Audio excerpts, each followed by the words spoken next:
За ингээд хоёр охиндоо залхуурс үедээ хийж өгдөг хоол фартник. За хэдэн үнд хийж байгаагаас шалтгаалаад өндөг помидороо ер нь бол дураараа сонгочихно.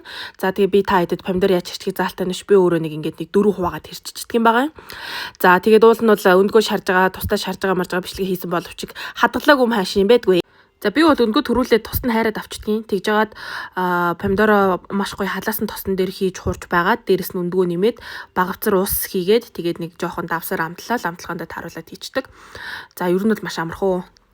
За тэгээ хоол болж хооронд 2 орцтой жижигхэн смути 2 охиндоо хийгээд өчтгийн 2 банан стаканы тал сүү байхад ерөөхдөө болно. Яг 2 охинд болдгоо. Манайш туртаа уудгийн нэгэ. За тэгээд хоолоо идэж гинэ нөгөө 2 маань. Анаа нь бол эхлээд сайн уу гэчээд араас нь хоолоо идэж байгаа л эрдмээ эхлээд хоолоо амдаа хийчээд араас нь сайн уу гэж та бүхэн харж байна.